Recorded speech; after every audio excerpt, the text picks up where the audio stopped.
तो चलिए स्टूडेंट्स, आज इस वीडियो में अपन स्टार्ट करेंगे बर्नौलीज थ्योरम। तो what is Bernoulli's theorem? According to Bernoulli's theorem, when an ideal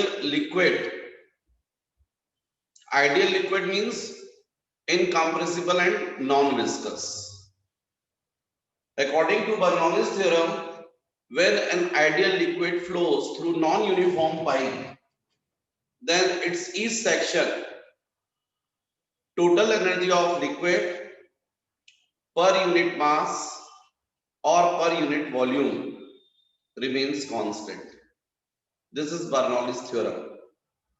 मतलब बर्नौलीज थ्योरम में बच्चों आपको बोला गया है कि यदि कोई आइडियल लिक्विड फ्लो करता है नॉन यूनिफॉर्म पाइप से, तो उसके हर सेक्शन पर जो टोटल एनर्जी होती है लिक्विड की पर यूनिट मास और पर यूनिट वॉल्यूम, वो कैसी रहती है? कांस्टेंट।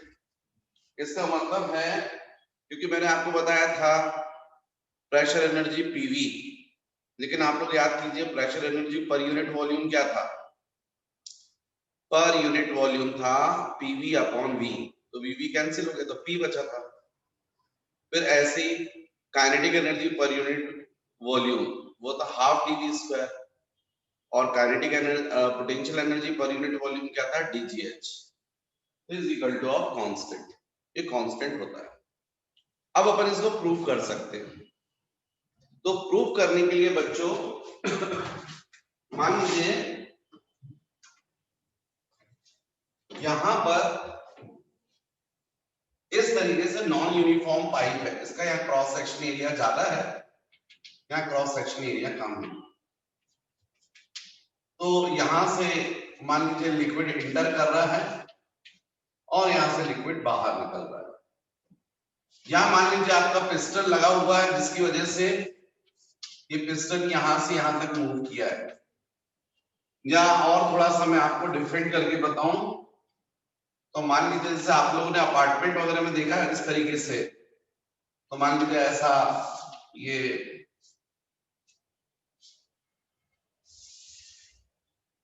और फिर यहां पर लेके ये सेक्शन कम हो गया। यहां मान लीजिए पिस्टन है, वॉशर, और यहां भी वॉशर, और इसके अंदर इस तरीके से लिक्विड यहां पर भरा हुआ। यहां से आप अप्लाई कर रहे हैं प्रेशर P1 और ये लिक्विड फ्लो कर रहा है, और बदले में यहां पर लिक्विड अप्लाई कर रहा है प्रेशर P2। यहां आपने अप्लाई किया, यहां पर लिक्विड है। ये सेक्शन ए, ये सेक्शन बी, और ये ग्राउंड लाइन है। ग्राउंड से मान लीजिए इसकी जो पाइप है उसका सेंटर H1 हाइट पर है, और इस पाइप का सेंटर जो है वो H2 हाइट पर। नो डाउट जब आप यहां पर पिस्टन से फोर्स लगाए, प्रेशर लगे मतलब फोर्स लगे, फोर्स की वजह से ये पिस्टन जो है वो डिस्प्लेस हुआ है। मान लीजिए कितना डिस्प्लेसमेंट हो रहा है? x1। और यहां पर ये जो पिस्टन है इस पर ये वाटर फोर्स लगा रहा है, और उसकी वजह से पिस्टन यहां पर आ गया, और उसका डिस्प्लेसमेंट है x2। तो इस कंडीशन में जो वाटर यहां पर एंटर कर रहा है, तो वहां पर हम वर्क कर रहे हैं, क्या हो रहा है? Work done on system. तो हम बोलेंगे वर्क डन एट ए, तो आप बोलेंगे W1 इज इक्वल टू। तो बच्चों आप लोगों को मालूम है work is equal to force into displacement भी होता है, और work is equal to pressure into volume भी होता है। क्योंकि आपको मालूम है work is equal to force into displacement direct, और यदि इसको एरिया से डिवाइड और एरिया से मल्टीप्लाई कर दिया जाए, कौन सा एरिया? ये जो पाइप का क्रॉस सेक्शन एरिया है उससे मल्टीप्लाई और डिवाइड दोनों कर दिया जाए, तो फोर्स अपॉन एरिया होता प्रेशर, और एरिया इनटू डिस्प्लेसमेंट मतलब वॉल्यूम। तो नो डाउट आप work done is equal to बोलेंगे pressure P1 into volume V1। लेकिन यदि मैं आपसे पूछूं तो इसी को आप बोलेंगे W1 is equal to P1 volume area into displacement A1 into x1। ये वर्क आ गया बच्चों, वर्क डन एट A। हमने वर्क किया इसलिए पॉजिटिव, पर यदि ये पूछूं work done per second, work done on liquid per second at A, तो आप बोलेंगे W1 is equal to P1 A1 x1 upon T। Per second ये आपको टाइम से डिवाइड करना पड़ेगा, ये शुरू से मैं सिखाते आ रहा हूं आपको। जैसे आप लोग देखिए, आप लोगों को जब मैंने काइनेटिक एनर्जी निकलवाई थी तो जब पर यूनिट मास बोला था तो आपने मास से डिवाइड किया था, पर यूनिट वॉल्यूम के लिए आपने V से डिवाइड किया था, है ना, पर यूनिट वेट के लिए आपने mg से डिवाइड किया था। तो नो डाउट यहाँ पर सेकंड के लिए आप टाइम से डिवाइड करेंगे, और आप सबको पता है डिस्प्लेसमेंट अपॉन टाइम होता है वेलोसिटी। तो इसका मतलब ये हुआ कि यहाँ पर W1 हो जाएगा W1 P1 into A1 into V1। V1 मतलब velocity, displacement upon time velocity. ये वर्क हुआ एट A। अब वर्क डन एट B यहां पर, तो W2 नो डाउट ये वर्क लिक्विड कर रहा है, सिस्टम वर्क कर रहा है, इसलिए नेगेटिव होगा। और कितना होगा P2 A2 V2। जब ये यहां पर ऐसा प्रेशर एरिया इनटू वेलोसिटी, तो यहां पे प्रेशर एरिया इनटू वेलोसिटी। 1 का मतलब एट सेक्शन A एंड 2 का मतलब एट सेक्शन B।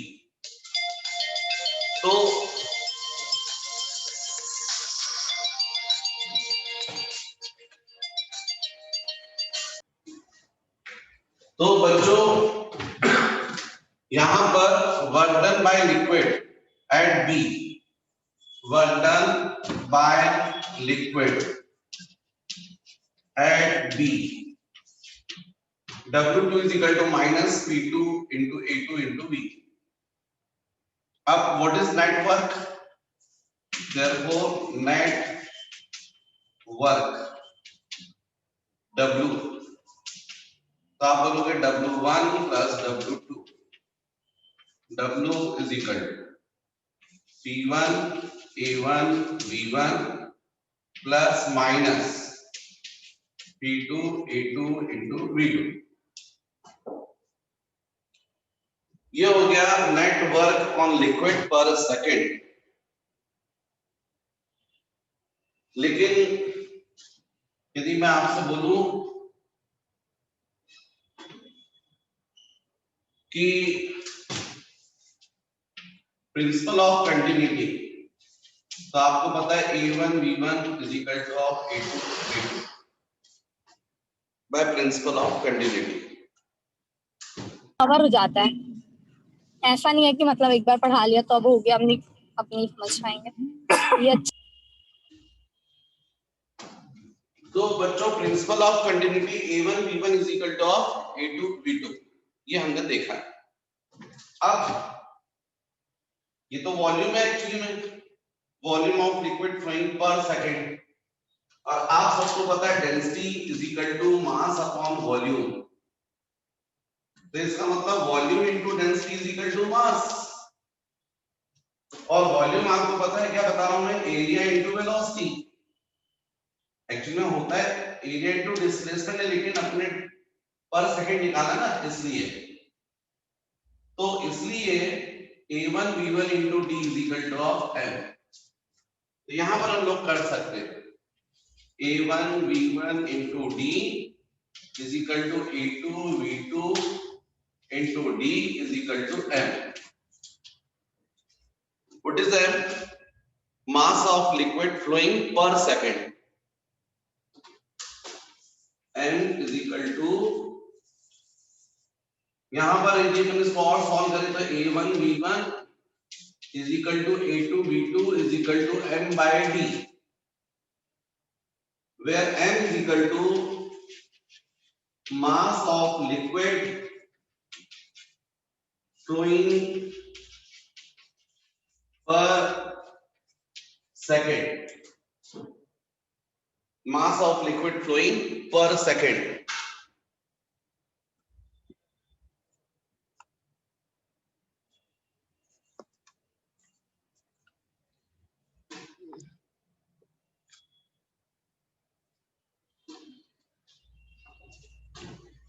ये m क्या है बच्चों? Mass of liquid flowing per second. क्योंकि ये प्रिंसिपल ऑफ कंटिन्यूटी अपन ने अप्लाई किया है A1 V1। एक्चुअली में मैं आपको समझा ही रहा हूं कि area into displacement is equal to volume होता है, लेकिन यदि आप इसको डिवाइडेड बाय t कर देंगे तो ये यहां भी t करना पड़ेगा। तो ये क्या हो जाएगा आपका डिस्प्लेसमेंट अपॉन टाइम वेलोसिटी। तो area into velocity is equal to what? Volume flowing per second. Volume flowing per second. और यदि डेंसिटी बोलते तो मास अपॉन वॉल्यूम, तो volume into density is equal to mass. पर ये वॉल्यूम पर second है तो यहां पर भी मास पर सेकंड होगा। तो इसका मतलब ये हुआ A1 V1 is equal to A2 V2 is equal to M by D. What is M? Mass of liquid flowing per second. अब इसमें बच्चों ये जो हमारा स्टेप था यदि हम इसको कंटिन्यू करें तो W is equal to P1 into A1 V1 की जगह जाएगा M by D minus P2 into M by D। इसका मतलब W is equal to P1 minus P2 into M by D, and suppose this is the equation number 1। ये हमने network calculate किया है। यहां पर पिस्टन के ऊपर आपने फोर्स लगाया, लिक्विड फ्लो किया, लिक्विड ने इस पिस्टन पर फोर्स लगाया, तो पहले हमने वर्क किया पॉजिटिव, यहां पर वर्क नेगेटिव। नेट वर्क निकाला तो ये आ गया। बच्चों ये वर्क जाएगा कहां? वर्क मतलब एनर्जी कन्वर्ट होगी काइनेटिक एनर्जी में। भाई लिक्विड फ्लो करेगा, वेलोसिटी इंक्रीज हुई, वेलोसिटी चेंज हुई, मतलब काइनेटिक एनर्जी में चेंज होगा। और साथ ही साथ हाइट पर गया लिक्विड, मतलब पोटेंशियल एनर्जी में भी चेंज होगा। तो यदि मैं बोलूं आपसे चेंज इन काइनेटिक एनर्जी, तो आप बोलेंगे फाइनल माइनस इनिशियल। तो आप बोलेंगे del is equal to half m into V2 square minus half m into V1 square. ये आपके पास में हो गया 2। अब चेंज इन पोटेंशियल एनर्जी, तो आप बोलेंगे final minus initial U2 minus U1। तो आप del U is equal to mgH2 minus mgH1, ये 3 हो जाएगा। जो भी नेटवर्क हुआ है वो किसमें कन्वर्ट हुआ है? काइनेटिक एनर्जी के चेंज होने में और पोटेंशियल एनर्जी के चेंज होने में। तो फिर हम लोग वो लिख सकते हैं therefore work done is equal to change in kinetic energy plus change in potential energy by law of conservation of energy। तो ये हो जाएगा P1 minus P2 into M by D is equal to, यहां पर ये हो जाएगा half M into V2 square minus V1 square. यदि हाफ M को कॉमन निकाल लेते हैं तो प्लस MgH2, तो यहाँ पर MgH2 minus MgH2 minus H1। यहाँ पर आप M को कैंसिल कर सकते हैं कॉमन निकालकर। तो कुल मिलाकर आप देखिए आपको मिला है, डेंसिटी को आप क्रॉस मल्टीप्लाई कर सकते हैं। तो डेंसिटी को यदि आप क्रॉस मल्टीप्लाई करते हैं तो इस कंडीशन में ये हो जाएगा P1 minus P2 is equal to, P को क्रॉस मल्टीप्लाई करेंगे तो जाएगा half D into V2 square minus half D into V1 square plus फिर D इसमें मल्टीप्लाई होगा तो DgH2 माइनस DgH1। अब जितना 1 1 वाली क्वांटिटीज हैं उन सबको एक साइड कर दीजिए। तो P1 plus half D into V1 square plus DgH1 is equal to P2 को राइट साइड पर ले आए plus half D into V2 square plus DgH2। आपको दिख रहा है लेफ्ट हैंड सेक्शन 1 पर P1 plus half D V1 square plus DgH1 is equal to P2 plus half D into V2 square plus DgH। इसका मतलब हर section पर P plus half DV square plus DgH is equal to what, constant. ये हमने prove किया Bernoulli's theorem. Bernoulli's ने यही बोला है। ये क्या लिखा हुआ है, P का मतलब क्या, pressure energy per unit volume. Half DV square का मतलब क्या, kinetic energy per unit volume. और DgH का मतलब क्या, potential energy per unit volume. इसका मतलब तीनों का समीशन मतलब total energy per unit volume, it remains constant. तो according to Bernoulli's theorem, when an ideal liquid flows through non-uniform pipe, then its each section the total energy of liquid per unit volume or per unit mass remains constant। तो बच्चों ये मैंने पूरा आपको Bernoulli's theorem समझाया और proof भी करवा दिया।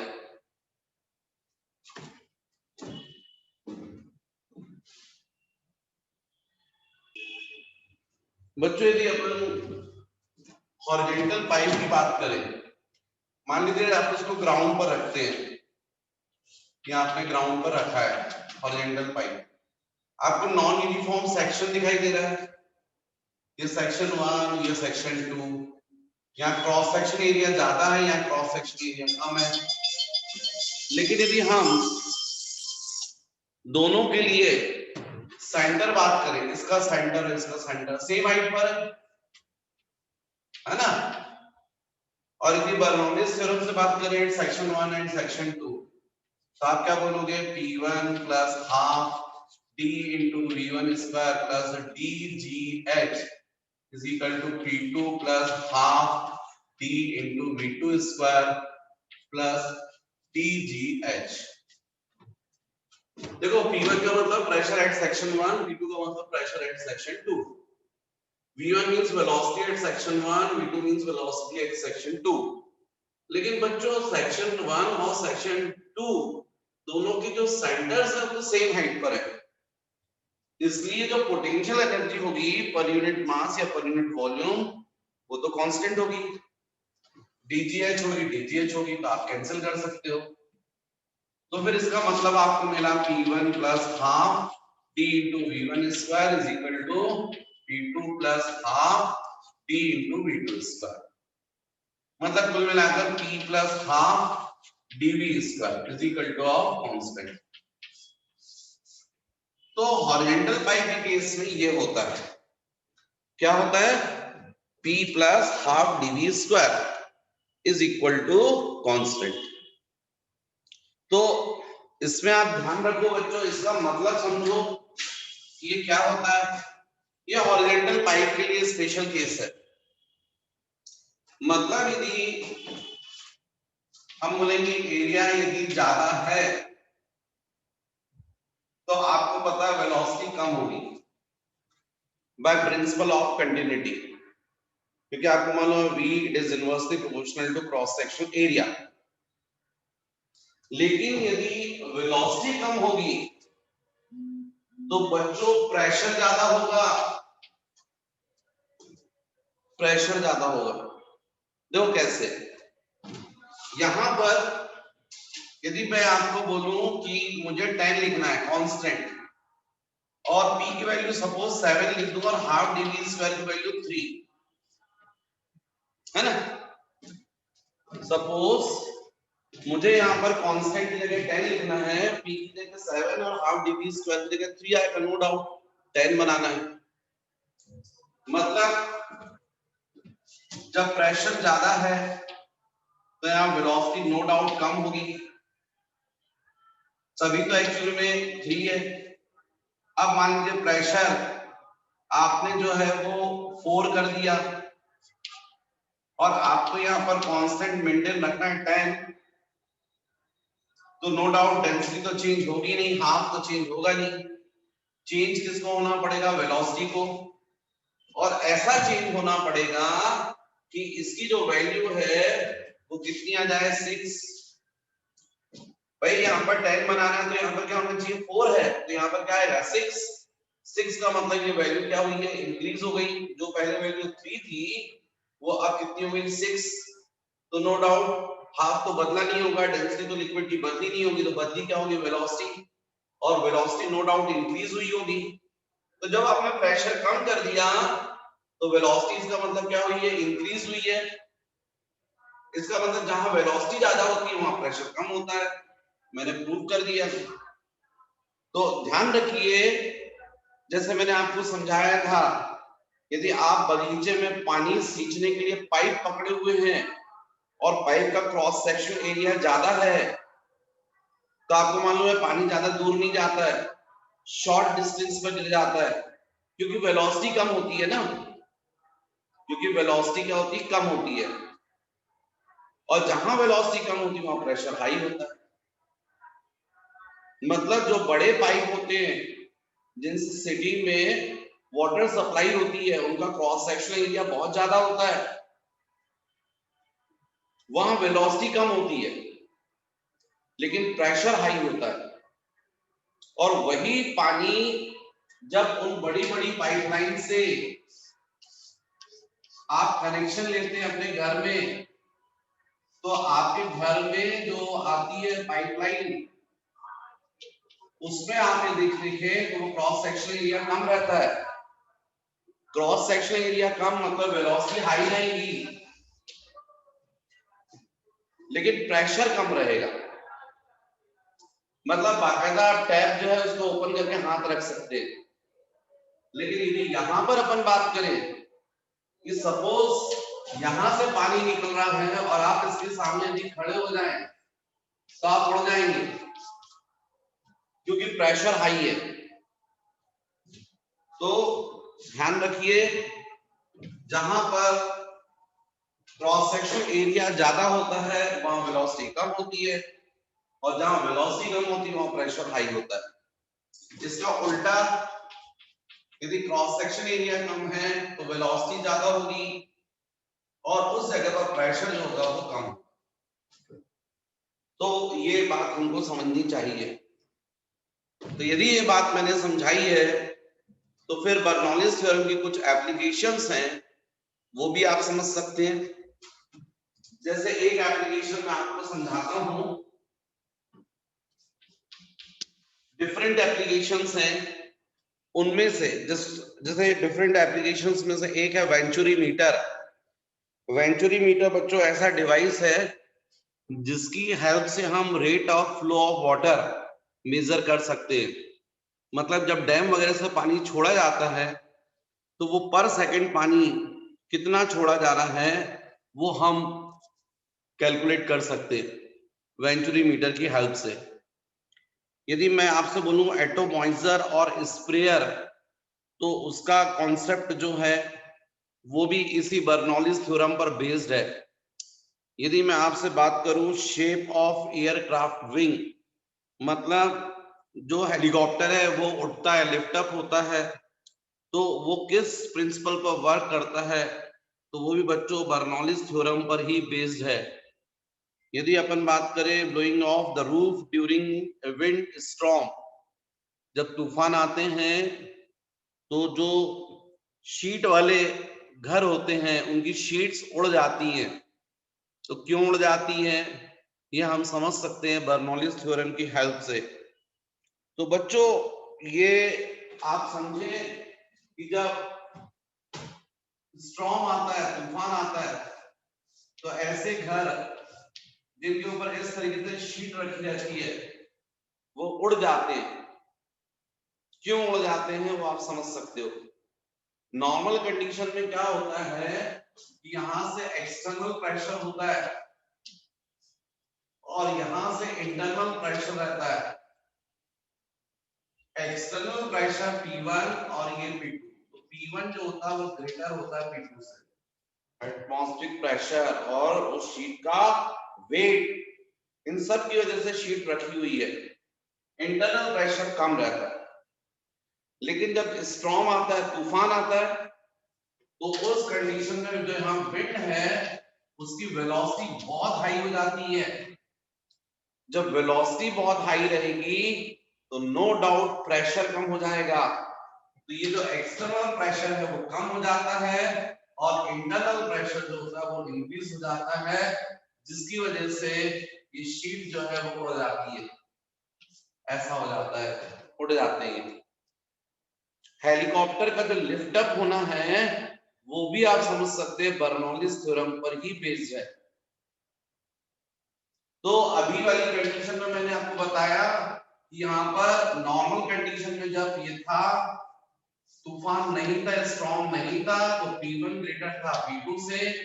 लेकिन जब यहाँ पर हाई वेलोसिटी से विंड आई तो उस कंडीशन में P1 एक्सटर्नल प्रेशर कम हो गया, इंटरनल प्रेशर इंक्रीज हो गया और उसकी वजह से वो शीट उड़ गई। ऐसे ही बच्चों हेलीकॉप्टर जब डिजाइन किए जाते हैं तो उसके विंग्स, उनका शेप ऐसा दिया जाता है, ये पर्टिकुलर ऐसा दे देते हैं शेप। इसमें ये जो अपर लेंथ है L1 ये कम होती है और लोअर लेंथ ज्यादा होती है। ये जो रोटर है इसके अराउंड ये विंग जो है वो रोटेट कर रहा है, ये O तो ये O। तो यहां से जब विंड हटती है और यहां से जब विंड हटती है तो एक साथ विंड को यहां से यहां पहुंचना होता है। लेकिन जो ऊपर जो विंड ब्लो कर रही है, फ्लो कर रही है, बह रही है, उसको कम लेंथ ट्रेवल करना पड़ रहा है और इसको ज्यादा लेंथ ट्रेवल करना पड़ा और हटना एक साथ है सेम टाइम में। तो स्वाभाविक है जिसको ज्यादा डिस्टेंस ट्रेवल करना है वहां पर उसकी वेलोसिटी जो मैंने आपको बताया, जो विंग्स होते हैं उनके शेप इस तरीके से रखे जाते हैं कि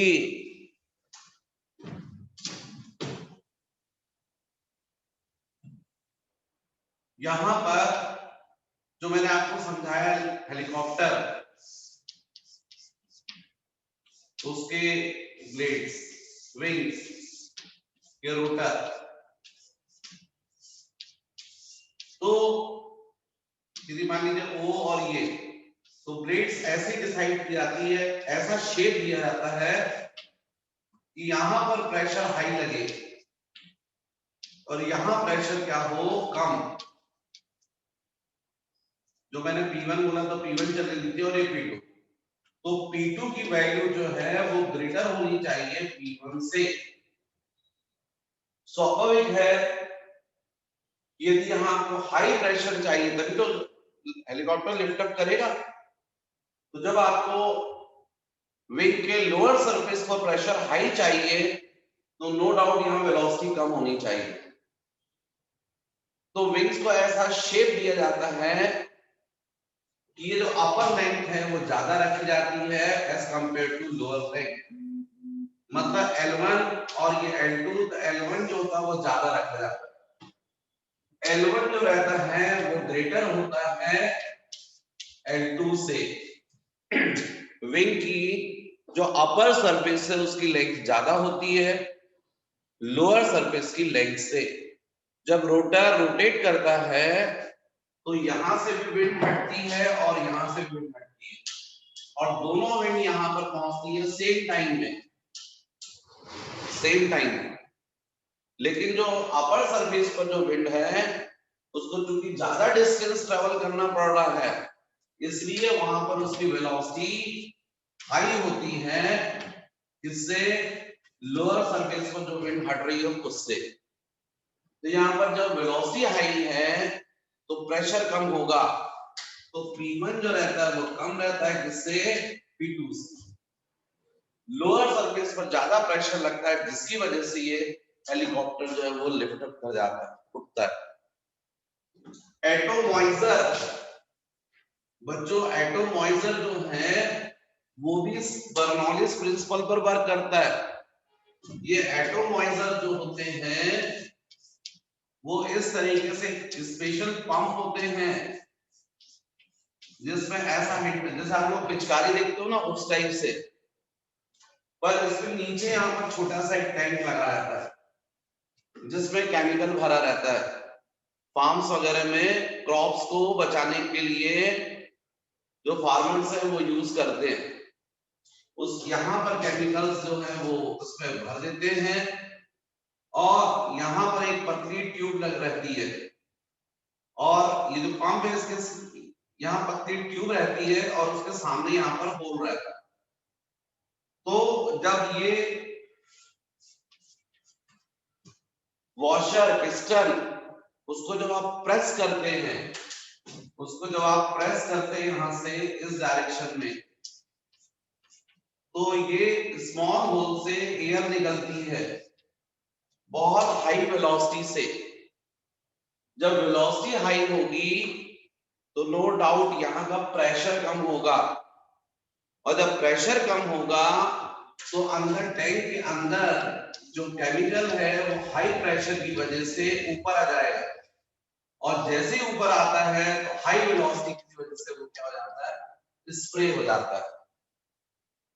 भाई सिंपल सी बात है, इस पंप में यदि आपने यहाँ पर होल करके रखा हुआ है और जब आप हैंडल प्रेस करेंगे पिस्टन को दबाएंगे तो यहाँ से एयर निकलेगी बहुत हाई वेलोसिटी से जिसकी वजह से यहाँ पर प्रेशर कम हो जाएगा। प्रेशर कम हो गया तो ये जो पतला पाइप है जिसके अंदर ये केमिकल भरा हुआ है, जब उस यहाँ प्रेशर हट गया तो ये केमिकल अपने इंटरनल प्रेशर की वजह से ऊपर आएगा और जैसे ही ऊपर आता है तो एयर की वेलोसिटी की वजह से स्प्रे हो जाएगा। तो ये जो स्प्रेयर होते हैं ये भी बर्नौलीज थ्योरम पर वर्क करते हैं। इसके अलावा बच्चों एक कॉन्सेप्ट और मुझे बताना है आपको, वेंचुरी मीटर, और उसका पूरा एक फॉर्मूला बनता है तो वो अपन देखेंगे नेक्स्ट वीडियो में।